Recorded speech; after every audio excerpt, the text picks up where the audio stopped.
machin, comment allez-vous, hein? Putain, du premier coup. Alors j'en connais l'autre vidéo sur le top des genres cinématographiques à part, a totalement bidé parce que je n'ai pas d'abonnés ni même d'amis. Seulement, je me suis tellement éclaté à la faire que j'en redemande encore. Alors voilà, je me retrouve ainsi à faire cette vidéo, le top 5 des films maudits.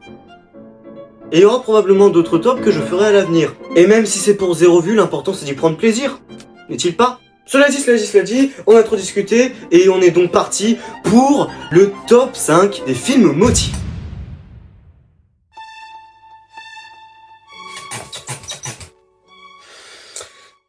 Vous m'en tiendrez par rigueur. Alors permettez-moi d'abord d'expliquer le déroulement. À chaque film maudit, je vais expliquer pourquoi est-il considéré comme tel, la raison, et en lâchant toujours mon petit avis bien sûr. Et puis de façon que ça vous plaise ou non. Commençons ainsi avec le premier film.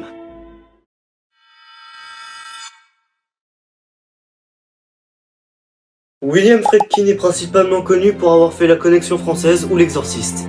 Mais on lui doit bien d'autres choses, comme le remake et nouvelle adaptation du Salaire de la peur. Le Convoi de la peur.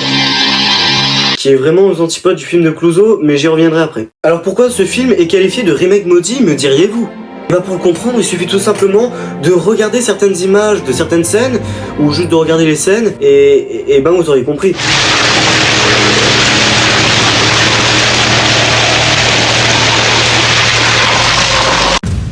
En effet, à la manière d'un Apocalypse Now ou Fitzcarraldo, ce film a été un cauchemar de tournage et financier pour Friedkin et toute son équipe. Par ailleurs, les mots que je m'apprête à dire suffisent très clairement pour expliquer l'horreur totale de ce film. Tournage en pleine jungle, tempête, maladie, chaleur, délocalisation, problèmes techniques... Et bien sûr, il n'y a pas que ça, je veux dire, je suis embauché juste pour dire pourquoi le film est maudit. Et non pas expliquer l'histoire en profondeur, parce qu'il y a d'autres vidéos sur YouTube qui s'en chargent très bien. Maintenant, mon opinion sur ce film, c'est totalement absurde, c'est que au début, j'ai fait tout mon possible pour le détester.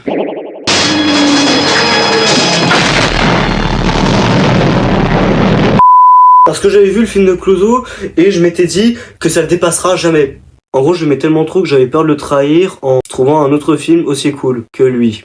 Sauf qu'après je l'ai vu avec mon entourage, j'étais allé m'arranger sur l'histoire du film, et c'est là que j'avais appris que Friedkin avait apparemment totalement dédié et consacré son œuvre à Henri-Georges Clouzot. Et au final, en le revoyant, j'ai bel et bien vu une affiliation. J'ai bel et bien senti l'affiliation cinématographique entre Friedkin et Clouzot. Et c'était impressionnant.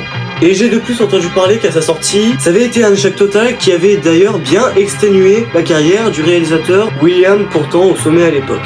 Et sauf que vous avez compris, plus le temps passe, plus on découvre, et c'est devenu ce que c'est devenu. Donc c'est-à-dire un classique, un chef-d'œuvre, un film avec tous les mots encensés. On peut donc dire que le film n'est pas vraiment maudit, mais plus béni par le temps. Alors je tiens à dire que ce film-là, je le connaissais pas avant d'écrire cette vidéo, et de plus que je ne l'ai toujours pas vu. Donc j'aurais probablement pas d'avis dessus. Et pour une fois, c'est bien. J'imagine que le titre a déjà pu vous dire pourquoi est-il maudit. Parce qu'effectivement, sorti un film qui s'appelle Le Voyeur en 1960, il y a bien de quoi se prendre une petite escalade dans la bajoue. Mark, you crazy? Yes. Je sais même pas ce que c'est. C'est l'histoire d'un homme qui a grandi avec un père qui, durant toute son enfance, a expérimenté la peur sur lui et qui en a gardé des séquelles et profitera de son job de technicien de studio cinéma londonien pour satisfaire sa fascination morbide du masque de la frayeur en butant des femmes.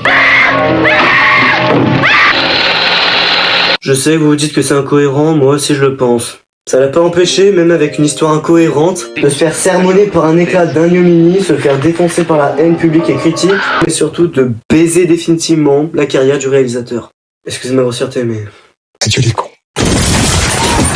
Et bien sûr, jour après jour, mois après mois, lutte après lutte, année après année, le scandale s'est transformé en respect, le hors-d'œuvre devient chef-d'œuvre, comme le premier et tous les autres films dont on va parler. Bien que la plupart n'ont pas d'histoire de scandale. Oui, je m'apprête à parler du trou. Et pas n'importe quel trou, pas même ceux que vous imaginez. Pas même le trou normand, mais bien le trou de Jacques Becker.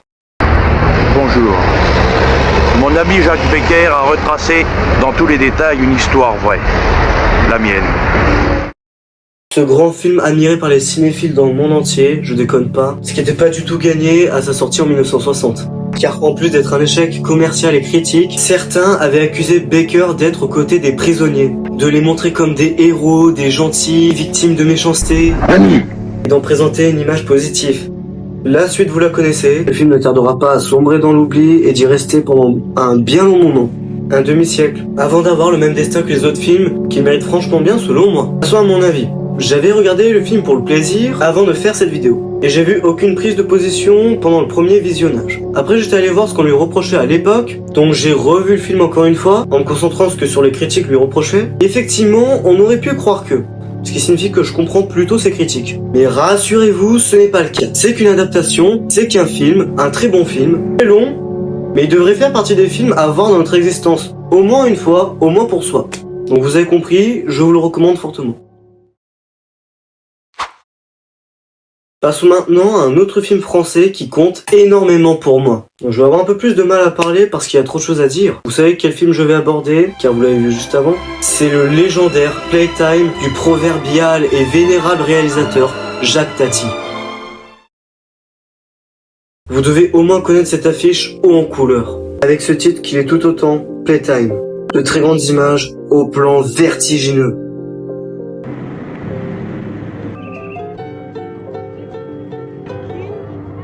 Pensé et calculé jusqu'au moindre petit détail. De grands espaces visuels aux gags invisibles mais omniprésents. Et au bruit hypnotisant.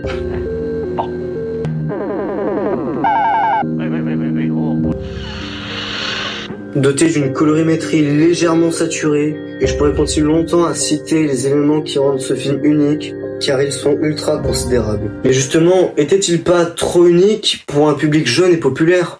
Vous serez donc pour me dire qu'à cause des critiques et de l'échec, le film est rendu maudit. Effectivement, l'échec fait partie de ces facteurs qui ont conduit le film au damné. Mais il y a d'autres raisons d'autant plus tragiques, comme les moyens financiers, pour la construction de la ville et des installations spécifiques de tournage. Du tournage interminable avec une organisation de plus en plus grande et de plus en plus de figurants se joignant chaque jour. Vous aurez donc compris que Tati explose les dépenses. Il va au-delà de tout ce qui était prévu, ce qui l'obligea à engager une partie de ses biens pour terminer le film, qui ne sera pas abouti comme prévu. En ajoutant les problèmes de distribution et les modifications du film selon les marchés, et enfin son échec commercial et monumental. Après ça, Tati connaîtra de graves problèmes économiques, perdra notamment le contrôle de certains de ses droits et vivra dans la misère. Il réalisera que 2 ou 3 longs métrages avec les fonds de tiroir, qui seront encore des échecs, et il renoncera définitivement et à contre-cœur sa carrière de réalisateur complètement fauché par Playtime, laissant son prochain projet confusion inachevée et inachevable. Voilà, maintenant que j'ai fini avec la raison, je peux passer à mon avis. J'y arriverai jamais. J'aime Jacques Tati. Moult. Les vacances de Monsieur Hulot et Jour de fête sont des œuvres importantes de mon paysage cinématographique. Ok ? Je sais que Playtime était un film à part dans sa carrière, étant donné qu'il s'agit d'une expérience cinématographique, sonore et visuelle. Vu sa longueur, je m'attendais pas à réussir à tenir jusqu'au bout, ou plutôt pas à être concentré jusqu'au bout, étant donné que le film demande une certaine concentration et attention dans le détail. Je suis pas sûr d'être resté conscient jusqu'au bout, mais ce que je sais, c'est que les sentiments que j'avais en regardant le film étaient les mêmes que quand on visite un cimetière. L'anémie, attristé et chagriné. Mais pas dans le mauvais sens, justement. Plutôt pas dans le sens strict où l'on emploie ces mots. J'étais presque sans voix car j'avais fait des recherches sur celui-ci avant de le regarder. Et en le regardant, je sentais exactement l'état d'esprit que pouvait avoir l'équipe sur chaque scène. Je me mettais à la place de Tati quand il est face à la caméra et qu'il tente de jouer comique en cachant le stress constant que portait le film sur lui, qui devait diriger l'ensemble des figurants de l'équipe, ou pire, des événements qui arrivaient chaque jour. Car le tournage s'est étalé sur 3 ans. 3 ans où chaque jour des événements se produisaient, comme la pluie, la circulation, les figurants paumés, et j'en passe. À devoir contrôler aussi les changements ou ajustements de dernière minute, les problèmes, les scènes répétées encore et encore. Je me suis vraiment senti, pas seulement dans le film, mais aussi dans l'ambiance du tournage en le regardant. Car j'étais aussi dans des conditions précises. Il faisait totalement nuit, la fatigue était déjà montée à ma tête. Elle-même était bourrée d'idées qui sortaient les unes après les autres à la seconde. Au final, est-ce que je vous conseille ce film ? Laissez-moi vous répondre. Oui, oui, oui, oui. Oui, je vous conseille fortement et du fond du cœur ce film. Mais soyez dans les bonnes conditions et soyez aussi sûr d'être patient. Très patient. Le bon vieux Henri-Georges Clouzot. Probablement dans les meilleurs réalisateurs de l'histoire du cinéma et de l'histoire tout court même. Le maître du film noir, l'excellentissime Salaire de la peur, Le Corbeau, Les Diaboliques, La Vérité. Totalement surnommé le Hitchcock français, alors que... Je sais pas, c'est Clouzot. Il est très bien comme ça. Pourquoi lui donner un sobriquet avec un nom américain ? Et c'est lui qui a inspiré Hitchcock. Vous l'aurez compris, connaissant le mystère, la tristesse, le désespoir, encore le terme clouzotien, ou clouzotien, je sais pas comment on dit, ou aussi Picasso, concis, vous avez compris qu'on est sur un cinéaste hors pair. Aussi barré que ses films et de son souhait de marquer le cinéma qui a bien marché, nous allons aborder son plus grand film lacunaire et surtout maudit, L'Enfer. Commençons d'abord par dire que le film commence comme n'importe quel film commencerait. Et Clouzot a l'intention de créer une expérience cinématographique entre images psychédéliques et histoire pas moins noire que sur ses autres films. Le tournage débute et va très rapidement virer au chaos et au cauchemar absolu. D'abord, Clouzot, disposant d'un budget illimité offert par le studio, il a posé des conditions infernales aux acteurs et à l'équipe, voulant chercher la perfection ultime. Ça continue. Serge Reggiani quitte le tournage en raison de problèmes de santé et du comportement de Clouzot, se montrant comme toutes les fois exigeant, tyrannique et colérique. Reggiani fut remplacé par Trintignant qui partira lui aussi pour la même raison. Romy Schneider, elle, restera jusqu'à la fin, mais n'apprécia pas l'expérience, en raison du subissement des brimades et des exigences visuelles extrêmes ou encore des invectives toujours imposées par Clouzot. Les choses se terminent quand, épuisé par cette folie créative et financière, Clouzot fut victime de graves infarctus en plein tournage à Garabit en juillet 64, qui provoque l'arrêt définitif du film L'Enfer. Du coup, mon avis est complexe, étant donné qu'il s'agit plus d'un documentaire sur l'opinion des acteurs et du tournage, et des témoignages également des membres de l'équipe, etc. J'ai pas eu la foi de construire un avis parfaitement structuré et compréhensible, du coup je vais m'abstenir de le répéter. Vous me pardonnerez, d'un jour ou l'autre, vous me pardonnerez. Et on termine cette vidéo en parlant non pas d'un film en particulier, mais bien d'un réalisateur au film maudit. En même temps, le film il n'en avait qu'un seul. Jean-Denis Bonan est un réalisateur d'une époque précise, mais aussi particulièrement sombre dans l'histoire de France. Et vous devez la connaître, c'est mai 68. Alors à cette époque, plein d'œuvres ou de réalisateurs sortaient du lot pour montrer des œuvres cinématographiques à la fois créatives et très guidées. Car c'est aussi à ce moment-là que va naître le cinéma militant. Et c'est pas vraiment le sujet. Disons plutôt que dans cette période paradoxale, des perles et des films de l'atmosphère surréaliste et poétique vont voir le jour. Et c'est le cas de Bonan qui va commencer en 62. Effectivement loin de mai 68, mais qui fera partie de ces réalisateurs qui exploseront 6 ans plus tard. Il sortira cette année un court-métrage nommé La vie brève de Monsieur, qui montre le parcours d'un type qui porte une barre et qui doit fuir devant un peuple qui ne le comprend pas, pourtant tout aussi bizarre que lui. Un premier film maudit vient d'apparaître. Le deuxième en 66, que Bonan considère comme son film totalement abouti. Tristesse des anthropophages. L'histoire Il me fait suivre un homme qui vit dans un monde où tout est interdit, sauf ce qui est obligatoire, et qui travaille dans un fast-food scatophile. Et l'homme, ayant vécu une résurrection, va devoir vivre un accouchement inversé pour satisfaire la colère du peuple. C'est pas moi qui invente le résumé, mais sachez que j'aurais bien du mal à le faire car le film est pas trop compréhensible. Mais on peut se laisser entraîner par la poésie étrange qui jaillit des images de Gérard Battista, un grand chef opérateur qui faisait ici ses premières armes. Partons 2 années plus tard, alors qu'il vient de créer le groupement de cinéastes militants l'ARC, ou l'ARC. Il décide à ce moment-là de réaliser son premier et seul long métrage de fiction, La femme bourreau. Et c'est là que les premières traces du maudit et de l'intéressant arrivent. Les événements de mai 68 débutent en même temps que le tournage du film. Ce qui est drôle, c'est que quand on regarde le film, même s'il parle pas explicitement de la révolte étudiante, on sent quand même qu'il en est largement imprégné et marqué. L'équipe se retrouve donc à alterner les prises du film et les événements dans la rue.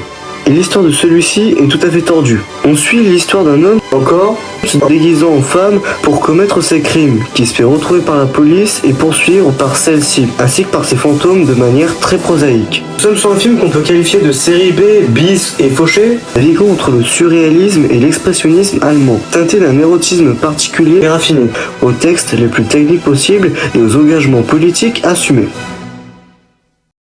Et je pense que vous savez où se trouve le maudit dans tous ces films, et dans celui-là actuellement. Mais pour ceux qui l'auraient pas trouvé, je vais vous l'expliquer. Ce que le dernier film comporte de maudit, c'est qu'il a été réalisé pendant une période paradoxale, dérangeante et unique dans l'histoire de la France moderne. Moi je m'en fous, ça concerne pas les étudiants. Et puis les sadiques, j'ai rien contre.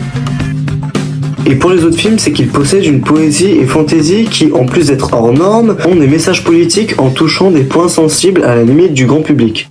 Vous avez compris que maintenant que je vous ai parlé du mec et des films, je pose mon dernier avis dessus.